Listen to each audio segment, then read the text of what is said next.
ကဲဒီနေ့ကတော့မြန်မာပြည်မှာပြည်သူတွေဘလောက်ဒုက္ခရောက်နေတဲ့ဒီစစ်မှုထမ်းဥပဒေဆိုတဲ့ဓမြတိုက်ခွင့်ဥပဒေကိုအကြောင်းပြုပြီးတော့မင်းအောင်လှိုင်လက်ပါစေတွေဘလောက်လူဘာဝနေလဲပြည်သူတွေဘလောက်ဒုက္ခရောက်နေလဲဆိုတာဒီမှာစစ်တပ်ကိုအမာခံထောက်ခံခဲ့တဲ့ကိုမောင်မောင်ပါပြောထားတဲ့ကြည်သွားပါနော်မြန်မာပြည်မှာနေရာဆန္ဒကျွန်တော်စကားခံခဲ့တယ်လို့ပေါ့ငရဲပြည်စီလို့ဖြစ်နေတယ်တော်တော်များများပြည်သူတွေအတွက်ပေါ့ချိုးစားမနေများဘူးမြန်မာတို့လူပေါင်းလောကကြီးကိုသာလောကငရဲဖြစ်တတ်မှတ်မယ်ဆိုရှင်အနေအဆုံးငရဲပုံတွေကတပုံဖြစ်တဲ့မြန်မာပြည်ပါပဲခင်ဗျာနော်အဲ့တော့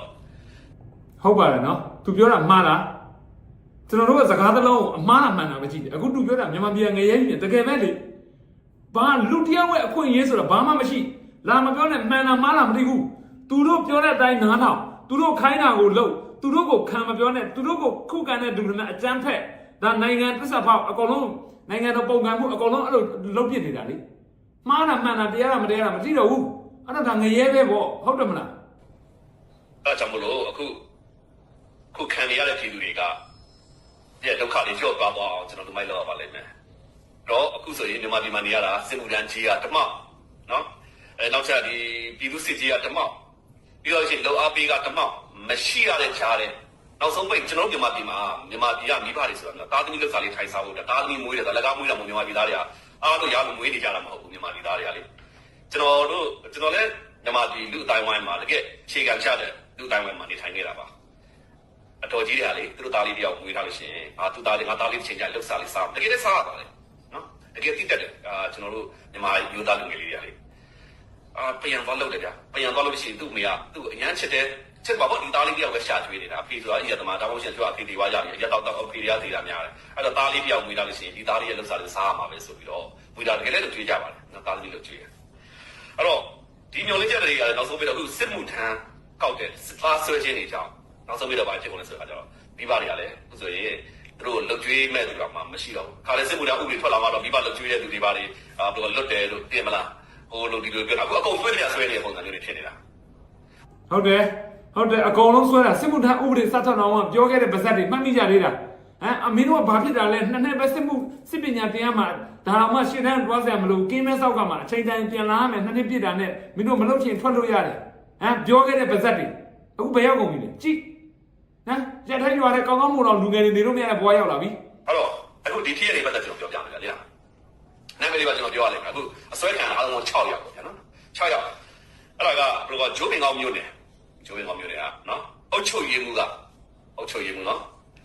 ရွာတွေကအုတ်ချုပ်ရည်မှုကစစ်မှုထမ်းကြီးလည်းကြည်အောင်ပေးတယ်နော်ပေးတဲ့ပြင်ကိုဝယ်ပေးတယ်အဲ့ဒါတော့မှပဲအဲ့ဒီရွာတွေကစစ်မှုထမ်းထပ်ပြီးတော့အစွဲခံရတာစွဲခံတဲ့အခါမှာတော့အခု6ယောက်ပါသွားတယ်အဲ့ဒီရွာကဘယ်ရွာလဲဆိုလို့ရှိရင်နော်ကုန်းမြင့်ရွာလို့ခေါ်တယ်နော်အုတ်ချုပ်ရည်မှုရုံးတယ်လည်းတိတ်မလန်းမကမ်းမှရှိတယ်မြို့နယ်ကဂျိုးပင်ကောင်းမြို့နယ်ပေါ့ဗျာနော်ကုန်းမြင့်ကြီးရွာအဲ့တော့အုတ်ချုပ်ရည်မှုရုံးနဲ့မလန်းမကမ်းမှရှိတယ်အဲ့ရွာမှာ6ယောက်ဆွဲခံရတယ်ဒါဒီရွာကစစ်မှုထမ်းကြီးတဲ့ကြည်အောင်ပေးတယ်နော်တို့တောင်လည်းတို့ကြည်တယ်ကြည်ရတာနဲ့အဲ့ရွာက6ယောက်ဆွဲခံအဲ့6ယောက်နာမည်ကနော်ကျောင်းတာဒီရက်ွက်ထဲကရက်ွက်သားတွေဆိုတဲ့ခါကျတော့ဗျာကြီးရွာသားတွေဆိုတဲ့ခါကျတော့မကျင်တတ်လို့ရှိရင်ရွာထဲမှာအကုန်လုံးဒီကိစ္စတရွာလုံးနဲ့နေတရွာလုံးမှာအမှန်တရားကိုသိနေနော်အုပ်ချုပ်တဲ့လူတန်းစားအစအကုန်လုံးကစင်းရဲချမ်းသာမြေဒီရွာသားတွေအကုန်လုံးဒီကိစ္စနဲ့ပတ်သက်မကျေတယ်ဘူးဘာကြောင့်လဲငါတို့တွေကစစ်မှုထမ်းကြီးတဲ့ကြည်အောင်ပေးတာတဲ့အိမ်ကဘလောက်ပေးတာနဲ့ဒီအိမ်ဒီရွာကနေပြီးတော့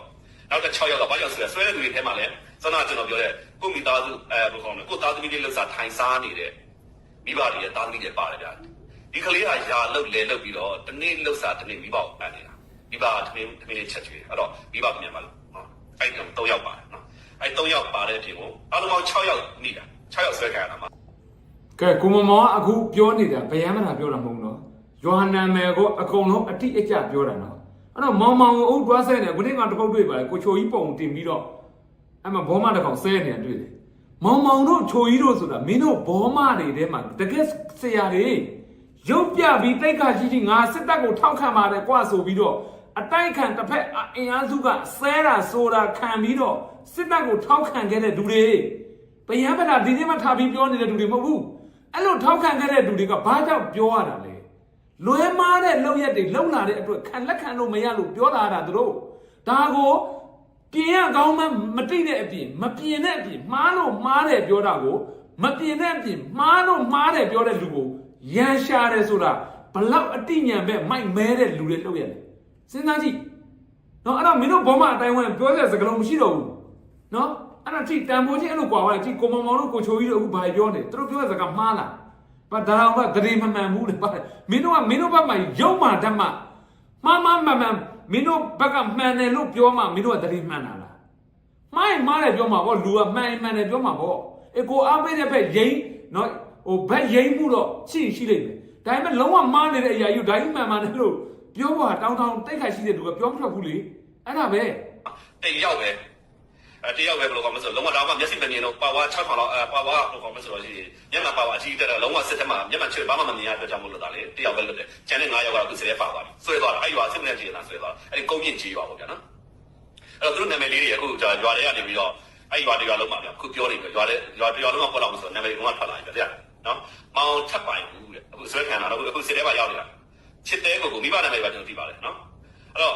့ချစ်တဲမောင်တဲ့နော်ရဲဖုံးမော်တဲ့အာကာထောင်းတဲ့အဲ့တော့လောက်ဒီဒုက္ခကြီးရဲ့နိုင်ငံလေဗျာနော်တာသမီလေးမွေးရလို့မိဘကိုရှာရွေးနေတဲ့တာသမီလေးတောင်မှပဲအခုဒီပြည်တွင်းစစ်ကြီးကြောင့်ဒီအုပ်ချုပ်ရေးမှုတွေကြောင့်ဒီရန်ရကဒါတက်တက်ချစားတာပဲ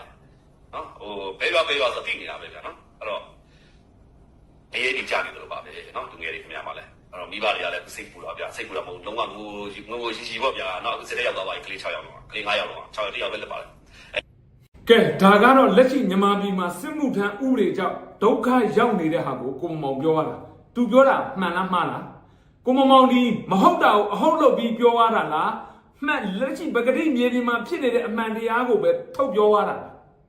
ာနော်မှန်တာပဲသူပြောရတာနော်သူမဟုတ်တာကိုအဟုတ်ပါတယ်လို့ကလိန်ကကြစ်လီစိကြီးပြောတာမဟုတ်ဘူးအဲ့ဒီအတွက်လက်ရှိမြန်မာပြည်မှာစစ်မှုထမ်းဥပဒ